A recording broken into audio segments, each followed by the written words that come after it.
기쁨과 주님을 찬양합니다.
사랑의 죄 씻었네.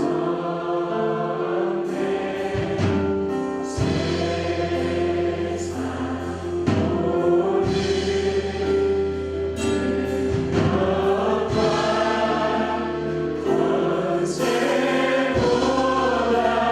강하신 영원한 그 사랑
십자가의 사랑 그 크신 하나님의 끊을 수 없는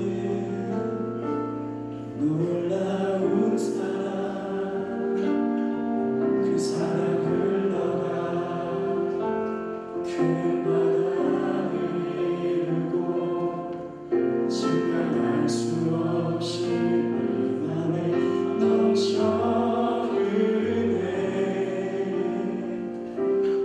영광의 주 하나님 나를 위해 십자가 지셨네. 피 흘리신 자기를 내어주신 그리스도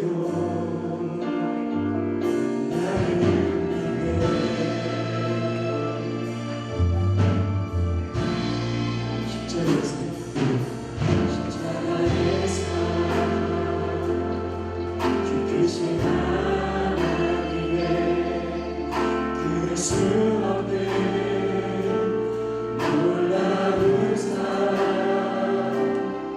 그 사랑 흘러가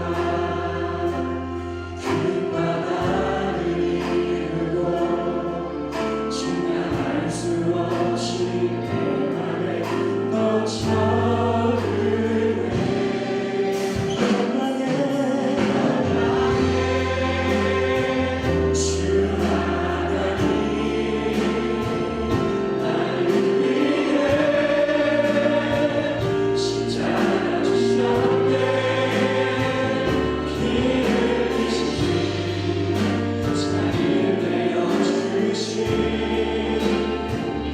그리스도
해마다 6월절이 되면 예수의 부모는 예루살렘으로 갔습니다.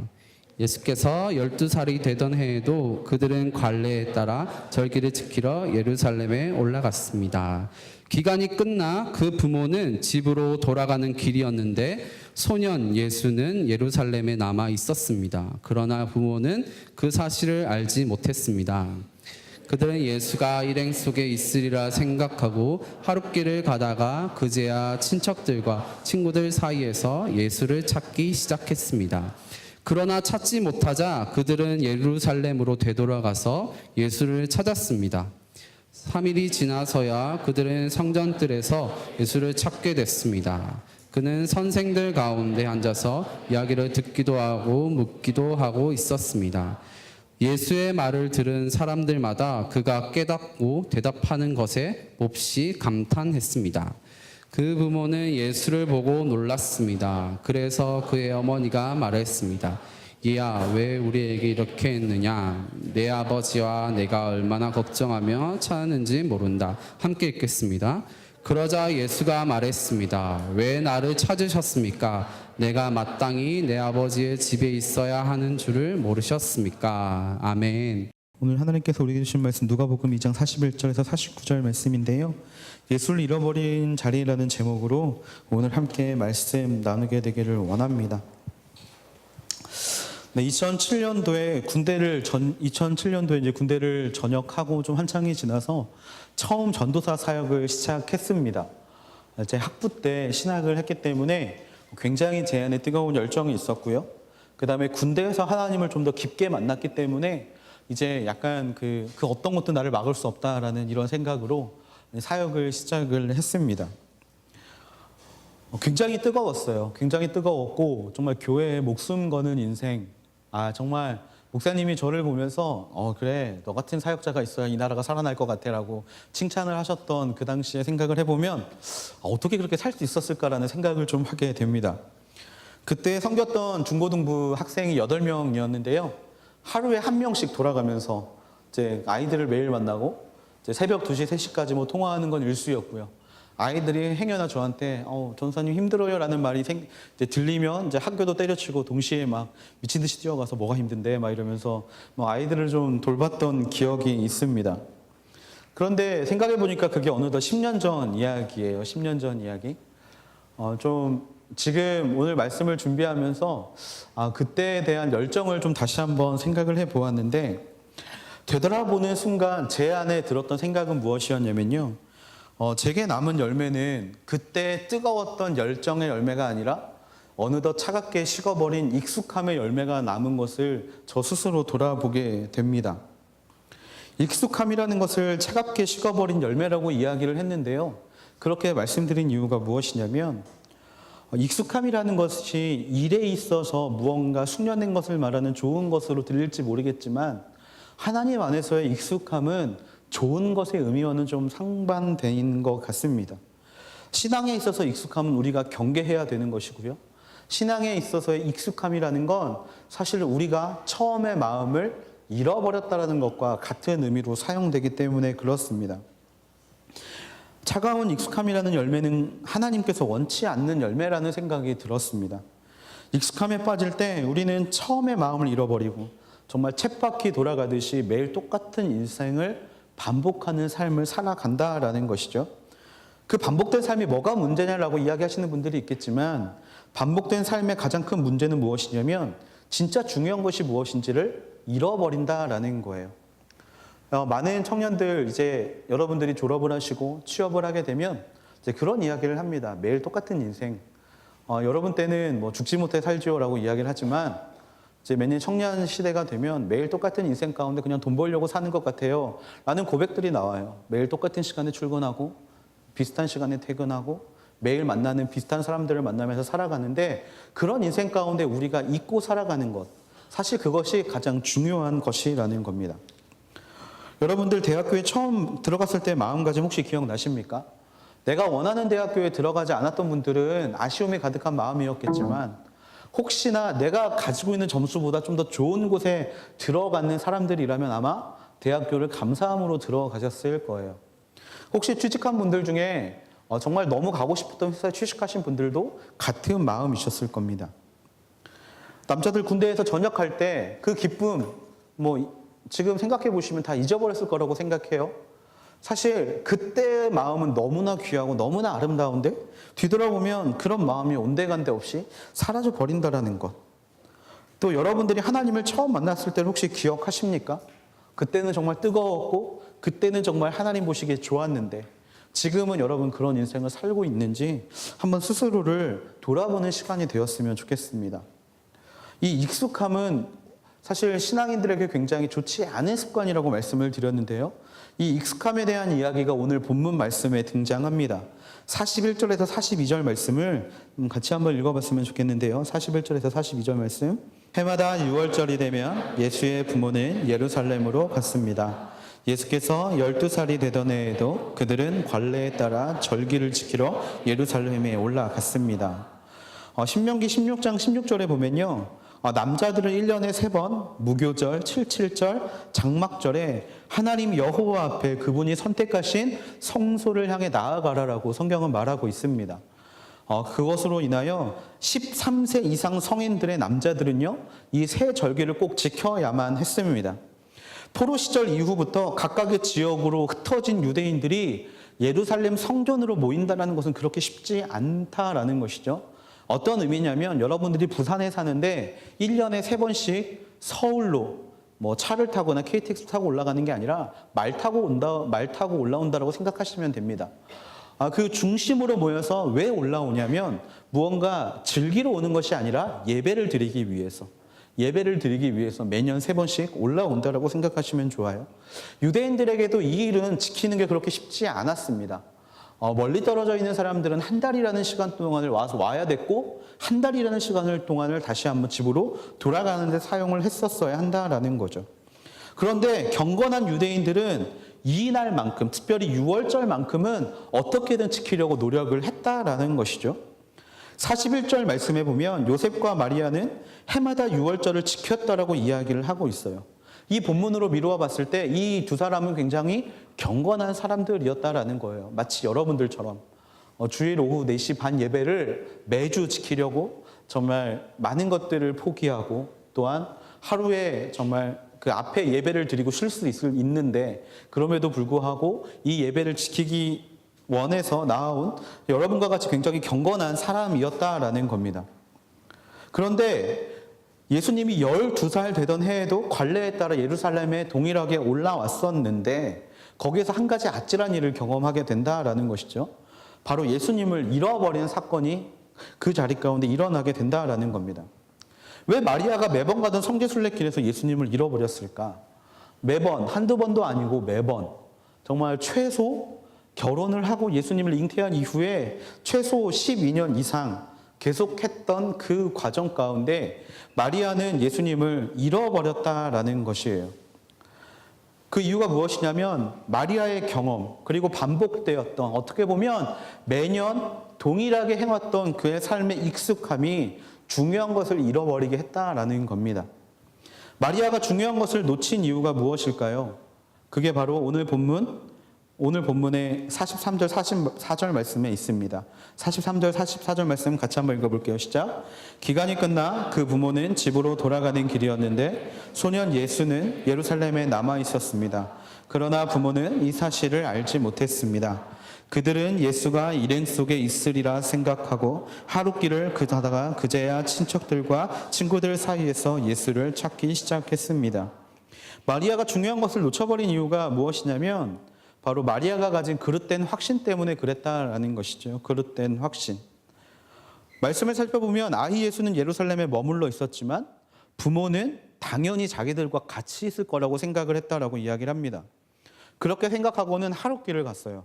참 좀 무관심한 부모 같지 않습니까? 하룻길을 아이가 없는데 하룻길을 간 거예요. 아이 예수가 항상 자신과 함께 있다라는 익숙함, 그거를 너무나 당연스럽게 생각하다 보니까 하룻길, 아이가 보이지 않는 하룻길을 그냥 아무 의심 없이 달려갔다라는 거예요. 너무나 중요한 하나님의 아들 예수 그리스도. 마리아에게 천사가 나타나서 이 아이가 임마누엘 하나님이다 라고 말할 정도로 중요한 예수님이었는데 마리아는 그 예수님이 어디 있는지 찾지도 못하고 그것을 당연한 것으로 여기며 하룻밤을 갔다라는 겁니다. 물론 당시 성전에 대해서 절기는요, 모든 친척들이 같이 움직이는 자리였어요. 그냥 예수님과 또 그 요셉의 식구만 딸랑 절기를 지키러 드리러 간 것이 아니라 요셉과 관련된 모든 사람들, 모든 친척들이 모이는, 그래서 200명의 친척들이 모이는 자리가 그 자리였기 때문에 어디선가 있겠지, 친척들의 누군가는 있겠지라고 생각할 수 있었을지도 모릅니다. 하지만 정작 그렇다고 할지라도 자기 자식, 어떻게 보면 하나님이 가장 중요한 하나님의 아들이라고 알려주신 자기 자식인 예수 그리스도가 없는데 굉장히 무책임한 마리아의 태도를 우리가 보게 된다라는 것이죠. 그런데 이건 비단 마리아의 문제뿐만이 아니라 오늘을 살아가고 있는 우리에게도 동일한 모습으로 발견할 수 있는 문제라는 것입니다. 당연히 주님이 내 삶 속에 있다라고 생각하는 모습. 내가 어떤 문제를 경험하고 있는데 이 문제 가운데 당연히 하나님이 함께 하실 거야 라는 정말 밑도 끝도 없는 그런 근자감. 정말 하나님은 분명히 그 자리에 계시지 않는데 하나님이 계실 거라고 착각하는 나의 모습들이 우리 안에 있다라는 것이죠. 그리고 그것들을 발견할 때마다 우리는 당황하게 되고 우리는 뒤를 돌아보게 됩니다. 하나님이 같이 계셨던 것 같은데, 하나님이 분명히 계셨다라고 믿고 있었는데 그 하나님의 모습이 온데간데 없을 때, 우리가 하는 모든 일 속에 당연히 하나님께서 함께하고 계실 거라는 그릇된 확신으로 다시 그분을 구하지 않고 그분께 묻지 않고 또 그분께 여쭤보지 않고 그분이 계시는지 확인하지도 않은 채 우리는 우리의 길을 가는데 급급하다라는 것이죠. 오랫동안 익숙하게 해오던 일, 이제 특별히 준비함이 없이도 하나님께 갈 수 있는 모든 문제들 앞에서 우리는 그분의 임재를 먼저 구하지 않고 달려간다라는 것입니다. 그분을 초청하지도 않고요, 그분이 계시는지 임재를 구하지도 않고 달려가는 우리의 모습을 통해 하나님은 마리아의 모습을 통해 우리를 다시 한번 점검하게 하신다라는 것이죠. 여러분, 처음 하나님을 만났을 때 기분이 어땠습니까? 뜨거웠죠. 모든 예배를 나가도 기쁨이 넘쳤고 모든 찬양을 하는데 눈물을 흘릴 수밖에 없는 모습이 우리의 모습이지 않았습니까? 하나님의 임재가 당연히 내 안에 있다라는 믿음을 가지고 하나님께 예배드리고 기도하는 것이 그렇게 즐거웠던 우리의 모습 가운데 어느덧 하나님은 사라져버리고 만다라는 것이죠. 찬양이 언제 끝나지? 찬양 끝나는 시간에 맞춰서 예배 가야겠다. 말씀부터 들으면 되지. 혹은 축도를 받아야 한 주가 시작되는 것 같으니까 축도만 받아야지. 하나님을 처음 만났던 감격은 뒤로 한 채 어느 순간 익숙함에 빠져서 준비되지 못하고 임재를 구하지 못하고 하나님 앞에 나아오는 것이 습관이 되어버린 우리에게 하나님은 말씀하고 계시다라는 거예요. 하나님의 임재를 생각하지 못합니다. 우리가 다녀온 아웃리치에서도 마찬가지죠. 어떤 분에게 있어서 아웃리치는 연례 행사처럼 모든 것이 변해버렸을지도 모르겠습니다. 여름이면 당연히 아웃리치 갔다 와야지. 그 마음을 가지고 아웃리치를 갔다 왔고, 또 어떤 분들은 그래서 골라서 해외만 다니시는 분들도 계시더라고요. 갔다 오지 않으면 왠지 찝찝해서 어떤 그 마음에 걸림이 있으니까 한번 가고 돌아오는 게 그냥 한 해 약간 부적 사는 느낌으로, 액막이 하는 느낌으로 그렇게 다녀오시는 분들도 많이 있습니다. 그런데 하나님은 그분들에게 이렇게 말씀하신다라는 거예요. 내가 있을 거라고 너무나 당연하게 생각하는 너희들, 그 자리 가운데 내가 있는 것을 확인했니? 그 자리 가운데 내가 너희와 함께 있는 것을 너희는 느꼈니? 너희가 그 자리 가운데 있는 나를 발견했니? 라고 물어보고 계시다라는 것입니다. 지금 드려지는 예배가 너무 익숙함 속에 있고 말씀이 듣기는 하는데 그 말씀대로 살려는 의지가 전혀 없다라면 형식으로는 경건한 자일지 모르겠지만 그 마음 가운데 경건의 능력이 없는 그런 예수님께서 사두개인과 바리새인들에게 말씀하신 그 말씀, 바로 그 대상이 우리가 되어버린다라는 것이에요. 마리아는 너무나 당연하게 예수님이 자기 옆에 있을 거라고 생각했습니다. 저희가 부모이기 때문에, 자기가 12년 동안 그 예수님을 지켜왔기 때문에. 하지만 마리아가 그 예수님에 대한 주의를 놓치는 순간 예수님은 그에게서 사라져 버린다라는 것이죠. 아우니체의 자리에서도, 익숙함의 자리에서 여러분 혹시 예수님을 놓치고 오시지는 않으셨습니까? 또는 여러분의 삶의 자리 가운데 지금 내게 주신 것에 대해 전혀 감사하지 못하고 그 삶 가운데 전혀 예수님을 발견하지 못하고 여러분에게 주어진 그 자리를 당연한 것으로 여기면서 하나님을 무시하고 있지는 않습니까? 오늘 우리는 다시금 우리의 삶의 자리를 확인해야 합니다. 주님께서 그 자리에 계신지, 주님께서 그 자리 가운데 나를 바라보고 계신지, 아니면 경건의 모습은 있는데 예수님은 계시지 않는지 우리는 경험해 보아야 하고 다시 한번 생각해 보아야 한다라는 것입니다. 익숙한 경험과 그릇된 확신을 버리십시오. 찬양을 들을 때 감정적으로 무언가 올라오는 것이 예수님을 만난다라는 느낌을 가지고 계시는 여러분의 경험이라면 과감하게 그것들을 버리십시오. 말씀을 들었는데 내 안에 무언가 뜨거움이 생기고 내 안에 열정과 도전이 생겼는데 말씀을 들은 순간, 순모임이 끝나는 순간 그것들이 사라져버린 것이라면 여러분의 경험들은 잘못된 것입니다. 그러면 그때 말씀을 통해 내게 말씀하신 하나님이 도대체 어떤 모습으로 내게 임재하시는지를 경험할 수 있는 우리들이 되기를 바랍니다. 잠언 8장 17절의 말씀에 보면 이런 말씀이 있습니다. 나를 간절히 찾는 자가 나를 찾을 것이다. 주님은 항상 그렇게 말씀하신다라는 거예요. 걸어가기 전에 주님이 계신지 보십시오. 예배를 드리기 전에 하나님이 그 자리에 계시는지 바라보십시오. 여러분에게 주어진 감사의 제목이 있을 때 그 감사의 제목 가운데 예수님이 살아계신지 한번 되돌아보십시오. 아우니츠를 갔다 와서 드린 감사의 제목 가운데 과연 하나님이 영광 받으시는 기도의 제목이 있는가 돌아보십시오. 그때 하나님께서 다시금 여러분을 만나 주실 줄로 믿습니다. 예수님은요, 찾지 않아도 언제나 곁에 있는 우리의 핸드폰 고리처럼 또는 여러분의 가방에 달린 장신구처럼 언제나 우리를 따라다니는 분이 아니십니다. 우리가 찾을 때, 우리가 구할 때, 우리의 마음 가운데 모셔드릴 때 그 자리 가운데 계시는 분이 예수 그리스도심을 믿습니다. 간절히 나와 함께 해달라고 주님의 임재를 구하는 저와 여러분이 되기를 주님의 이름으로 축원합니다.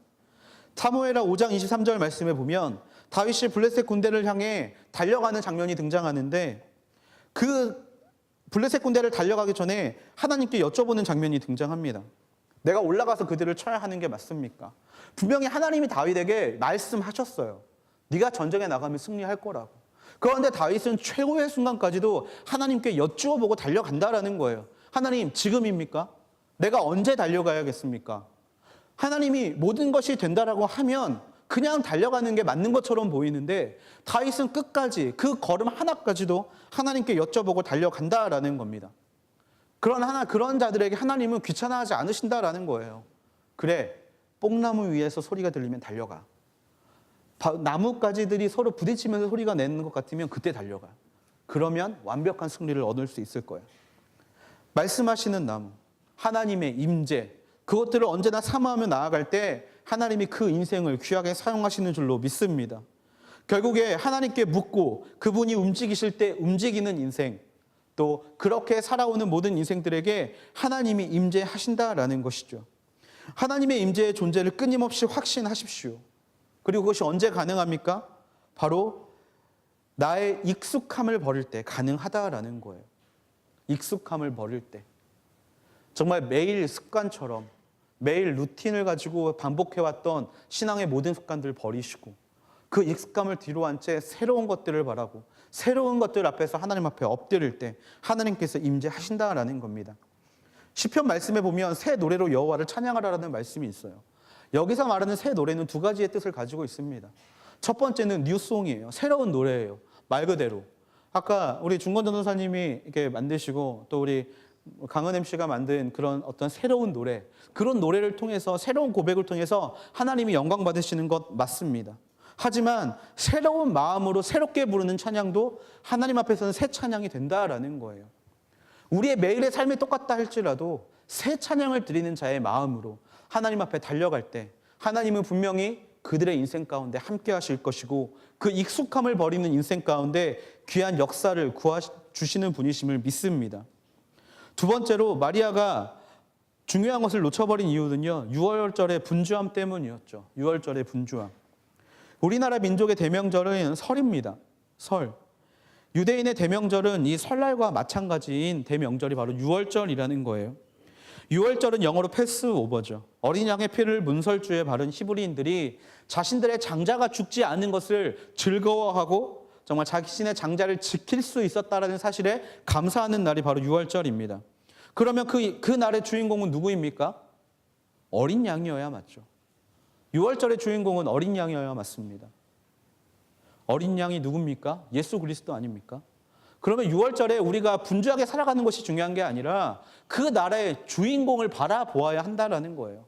유월절의 주인공은 예수님인데 그 사실을 마리아가 몰랐던 것도 아닌데 마리아는 예수님께 집중하지 않았다라는 거예요. 왜? 분주함 때문에. 친척들이 모인 그 분주함 때문에. 명절, 절기이기 때문에 많은 사람들이 모여서 서로의 안부를 묻는 분주함 때문에. 오랜만에 만난 사람들을 바라보는 분주함 때문에 마리아는 예수님께 집중하지 못했다라는 거예요.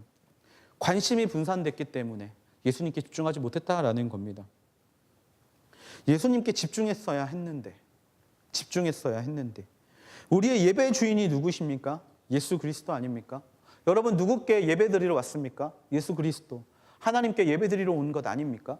그런데 주일에 나오는데 왜 우리의 관심은 예수 그리스도께 있지 못합니까? 왜 우리의 관심은 하나님께 고정되어 있지 못합니까? 그 분주함 때문에 우리 안에 예수님을 잃어버릴 수밖에 없다라는 거예요. 정작 중요한 분은 예수님인데 정작 중요한 예수님을 뒤로 한 채 우리의 삶에 정말 주인공 없이 살아가는 모습이 우리의 모습이라는 겁니다. 여러분에게 이렇게 물어보면 왜 여러분은 인생을 사십니까? 여러분의 삶의 목적이 무엇입니까? 라고 물어보면 열의 9은 이렇게 대답해요. 제가 살아있는 목적은 하나님을 영화롭게 하고 그의 이름을 영원토록 찬양하기 위함입니다. 정말 소교리 문답에 나오는 정말 가장 정확한 정답, 소위 말하는 신앙적 정답을 여러분은 가지고 있어요. 여호와를 찬양하는 인생을 산다고 하면서 정작 우리의 인생에 여호와를 찬양하는 모습이 없다라면 정작 주인공이 누구냐라는 거예요. 마리아에게서 동일하게 예수님을 위한 인생, 예수님을 키우고 예수님을 위하여 기도하는 그의 인생이 되어야 하는데 정작 그 중요한 주인공 예수님은 온데간데 없이 분주함 때문에 예수님을 바라보지 못하는 인생이 우리의 인생과 동일한 인생이라는 겁니다. 맹수들을 훈련시킬 때, 특별히 사자를 훈련시킬 때 조련사가 사용하는 거는요, 채찍이 아니고 4발 달린 앉은뱅이 의자라고 해요. 그 이케아 같은 데서 파는 거 있잖아요. 이 4발 달린 거. 저런 뭐 피아노 의자 같은 거. 4발만 달린 거. 그거를 들고 조련사가 들어간다라고 합니다. 이유가 뭐냐면 맹수들 주의를 분산시키기 위해서. 사람에 집중하는 게 아니라 그 4발 달린 뾰족한 것들에 집중하게 하기 위해서 그 의자를 들고 들어간다라고 해요. 그러면 맹수들이 시선이 분산되어서 사람을 물지 않는다라고 합니다. 우리는 그렇게 길들여지고 있어요. 사단의 방식은요, 무언가 거창한 것을 우리를 넘어뜨리지 않습니다. 인생의 커다란 문제, 지진과 같은 인생의 문제를 우리를 넘어뜨리지 않아요. 우리의 관심을 분산시킨다라는 거예요. 우리의 마음을 분산시키고 그것으로 인해 우리의 마음을 분주하게 만든다라는 겁니다. 그렇게 되면 어떻게 합니까? 우리가 이겨야 되고 공격해야 될 대상조차 우리는 확실하게 바라보지 못한다라는 거예요. 무엇에 대해서 우리는 시선이 분산이 됩니까? 사역의 시선을 뺏기게 됩니다. 특별히 아우니치 때 가장 많이 범하는 우가 이거 아닙니까? 사역을 향해 돌격 앞으로. 정작 사람들은 나 자빠져 있고 사람들은 뒤에서 아파서 쓰러져 가고 있는데 그 사람들은 바라보지 못하고 돌격 앞으로만 외치고 그냥 무언가 준비되어 왔던 사역은 이루기 위해서 정작 사역을 버리고 목적을 취하려는 모습, 그 모습이 정말 하나님을 뒤로 하는 모습 아닙니까? 또 관계에 대한 시선이 하나님을 못 보게 하지 않습니까?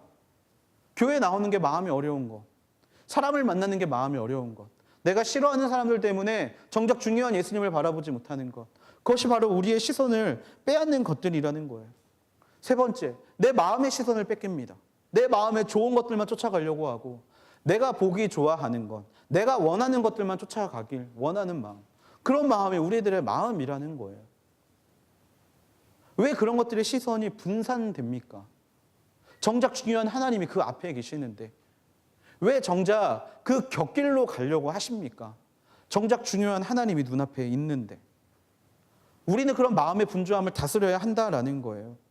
주님께 집중하지 못하도록 방해하는 상황들, 그런 것들을 총통제할 수 있는 여러분이 되기를 주님의 이름으로 축원합니다. 여러분, 더 좋은 것을 바라볼 때, 더 좋은 것이라고 여겨지는 것을 바라볼 때 하나님은 우리 앞에서 보이지 않는다라는 거예요. 그 하나님을 바라볼 수 있는 눈이 있게 되기를 주님의 이름으로 축원합니다. 그렇다면 잃어버린 예수님을 우리는 어떻게 다시 찾을 수 있겠습니까? 우리의 익숙함에 빠져서 잃어버린 예수님을 어떻게 하면 다시 찾을 수 있겠습니까? 그 말씀이 44절에서 46절 말씀에 있습니다. 44절에서 46절까지 말씀 같이 한번 읽어볼게요. 시작. 그들은 예수가 일행 속에 있으리라 생각하고 하룻길을 가다가 그제야 친척들과 친구들 사이에서 예수를 찾기 시작했습니다. 그러나 찾지 못하자 그들은 예루살렘으로 되돌아가서 예수를 찾았습니다. 3일이 지나서야 그들은 성전뜰에서 예수를 찾게 됐습니다. 그는 선생들 가운데 앉아서 이야기를 듣기도 하고 묻기도 하고 있었습니다. 오늘 마리아는 친족과 아는 자 중에서 예수님을 찾되 예수님을 만나지 못했다라고 말하고 있습니다. 그래서 다시 예루살렘으로 돌아갑니다. 사흘이라는 시간이 걸렸습니다. 분명히 예수님을 두고 온 시간은 하루인데 사흘이라는 시간이 걸립니다. 왜 그렇게 시간이 걸렸습니까? 돌아가는 길에 계속해서 예수님을 찾았겠죠. 혹시 오다가 길에 예수님이 길을 잃어버리진 않았을까? 혹시 내가 오는 길에 다른 사람을 쫓아가진 않았을까? 분명히 하룻밤 내려온 길인데 그래서 사흘이라는 시간이 걸렸다라는 것이죠. 그런데 예수님이 계실 만한 곳에 처음부터 예수님을 찾았다면 사흘이라는 시간은 걸리지 않았을지도 모릅니다. 메시아로 오신 하나님의 아들로 오신 예수님을 알고 있었다라면 그 예수님이 계실 만한 곳, 즉 하나님의 전 예루살렘으로 다이렉트로 갔다라면 그 사흘이라는 시간이 걸리지 않았을지도 모른다라는 것이죠. 우리가 예수님을 잃어버렸을 때 여러분은 어디에서 주님을 만나십니까? 여러분 혹시 예수님이 계시지 않는 곳에서 예수님을 찾으려고 발버둥 치고 계십니까? 무언가 삶의 목적과 나의 즐거움 가운데 혹시 예수님이 계시지 않을까라는 생각으로 그 가운데 예수님을 찾으려고 발버둥 치고 계십니까? 오늘 우리는 두 가지를 기억해야 합니다. 마리아는 예수님의 대답 속에서 자신이 놓쳤던 바를 찾게 됩니다. 그건 바로 예수님의 존재에 관한 것이죠.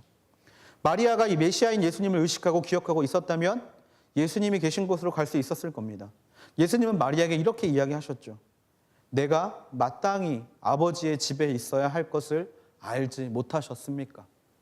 여러분, 하나님을 잃어버리고 하나님을 놓쳐버린 인생이라면 익숙함 가운데 빠져서 하나님이 어떤 존재이고 내 안에 하나님이 계신가를 다시 한번 물어봐야 되는 존재라면 하나님께서 계신 곳으로 달려갈 수 있어야 한다라는 것이죠.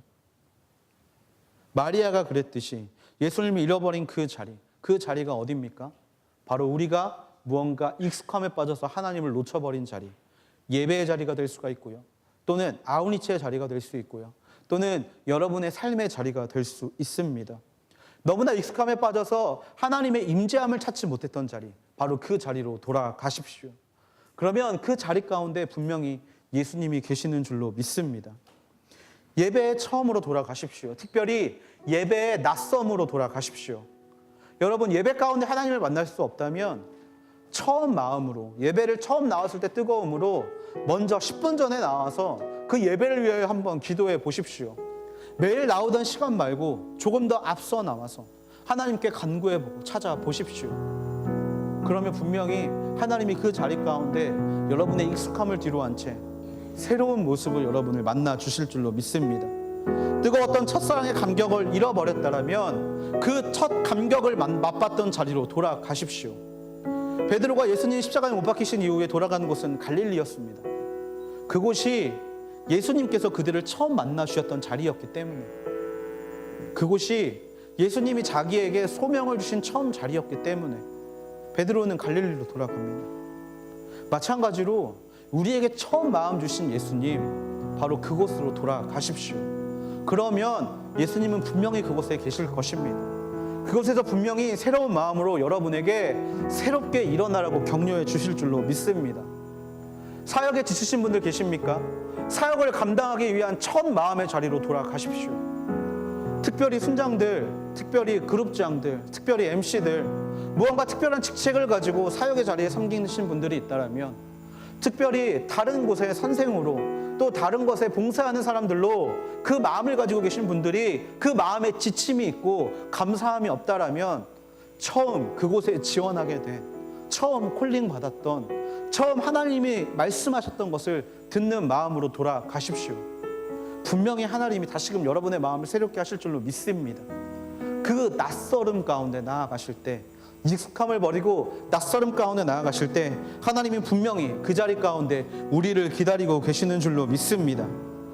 예수님을 잃어버린 요셉과 마리아는 예수님을 다시금 만나기까지 사흘이라는 시간이 걸립니다. 하나님을 잃어버렸다가 다시 찾는 데까지는 잃어버린 시간보다 더 많은 시간이 소요됩니다. 그런 어리석음을, 그런 시간 낭비를 경험하지 않게 되기를 바랍니다. 언제나 함께 갈 수 있는데, 언제나 함께 걸어갈 수 있는데, 하나님을 잃어버리는 순간 우리의 인생의 낭비가 시작됩니다. 그런 낭비를 경험하지 말고 언제나 매 순간 하나님의 임재함을 사모함으로, 나에게 하나님이 계신가를 항상 체크하고 경험함으로 달려갈 수 있는 우리들이 되기를 주님의 이름으로 축원합니다. 우리가 붙잡아야 할, 우리가 잊지 말아야 할 오직 한 분 예수 그리스도, 그것이 우리의 삶 가운데 우리의 인생의 목적이 될 수 있도록, 언제나 우리의 삶의 기쁨의 제목이 될 수 있도록 언제나 기도할 수 있는 저와 여러분이 되기를 주님의 이름으로 축원합니다. 아우니치를 마무리하는 시점입니다. 그리고 또 다른 삶의 아우니치를 시작하는 시점입니다. 아우니치를 갔다 온 것이 끝이 아니라, 혹시 그 아우니치가 익숙함에 빠져 있었다라면 다시금 낯설음 가운데 역사하시는 하나님을 만나는 시간이 되십시오. 그리고 다시금 삶의 아우니치에 시작되는 동일한 어리석음을 범하는 인생들이 아니라 정말 다시금 하나님을 뜨겁게 만나게 되는, 예수님이 계신 그곳 가운데 다시 나아가서 삶의 놀라운 역사를 경험하게 되는 저와 여러분이 되기를 주님의 이름으로 축원합니다. 우리 시간에 함께 기도함으로 나아가시기를 원합니다.